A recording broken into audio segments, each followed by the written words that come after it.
8899. The major advantages of alternating current, AC, over direct current, DC, is the fact that its current and voltage can easily be increased or decreased by means of A. An inverter, B. A rectifier, C. A transformer.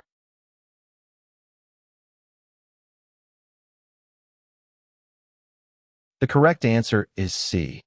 One of the major advantages of alternating current, AC, over direct current, DC, is the ease of increasing or decreasing its current and voltage levels using a transformer. A transformer is an electrical device that consists of two or more coils of wire, windings, that are magnetically coupled. It operates on the principle of electromagnetic induction. A transformer can step up, increase, or step down, decrease, the voltage and current levels of AC power. This is achieved by varying the number of turns in the primary and secondary windings of the transformer. When AC current flows through the primary winding, it creates a changing magnetic field, which induces a voltage in the secondary winding. The ratio of the turns in the primary and secondary windings determines the voltage transformation. By connecting a load to the secondary winding of the transformer, the voltage and current can be easily adjusted to suit the requirements of the electrical system or equipment. This ability to change the voltage and current levels efficiently and without significant power loss is one of the key advantages of AC power systems, made possible by the use of transformers. 8900. Which of the following must be accomplished when installing an anti-collision light? A. Install a switch independent of the light switch. B. Use cable to assure fail-safe operation. C. Connect the anti-collision light to the aircraft position light switch.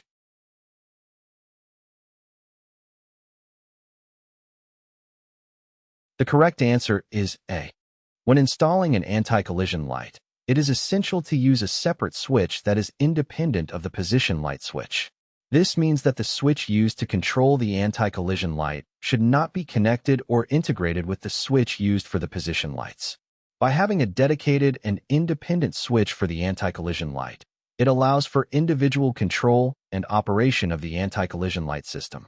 This separation ensures that the anti-collision light can be turned on or off as needed, regardless of the position light status, enhancing safety and compliance with regulations. 8901. The inductor-type inverter output voltage is controlled by A. The number of poles and the speed of the motor. B. The voltage regulator. C. The stator field current.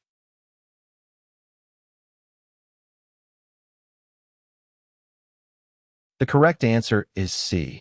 In an inductor-type inverter, the rotor is constructed using soft iron laminations. These laminations are designed to minimize eddy current losses and improve magnetic field efficiency. To create the desired magnetic poles that correspond to the stator poles, grooves are cut laterally across the surface of the rotor.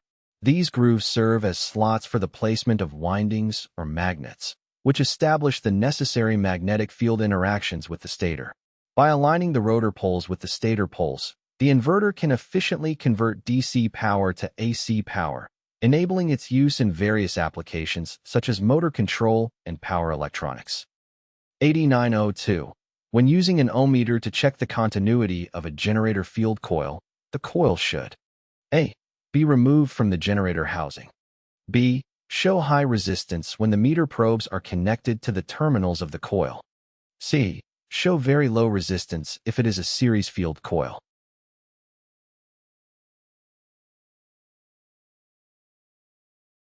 The correct answer is C. When using an ohmmeter to check the continuity of a generator field coil, a series field coil should show very low resistance if it is in good condition. This indicates that the coil has continuity and is not open.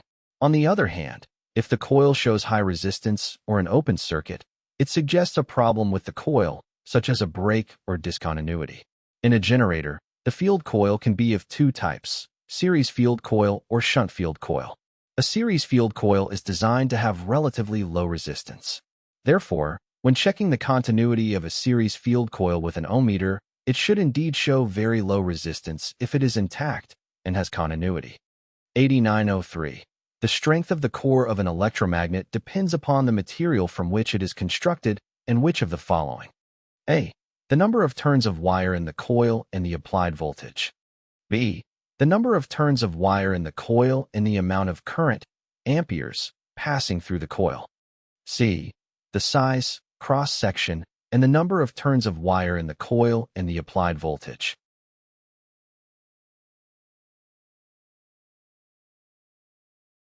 The correct answer is B. While the number of turns of wire in the coil and the applied voltage, the number of turns of wire in the coil and the applied voltage do affect the overall magnetic field strength, they do not directly determine the strength of the core.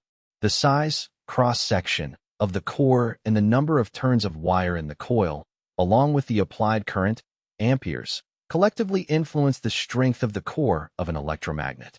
Increasing the number of turns and the current passing through the coil enhances the magnetic field, and the core material affects its ability to concentrate and conduct the magnetic field. The number of turns of wire in the coil and the amount of current passing through the coil directly influence the strength of the magnetic field generated by the electromagnet. Increasing the number of turns or the current results in a stronger magnetic field. The core of the electromagnet plays a role in concentrating and enhancing this magnetic field.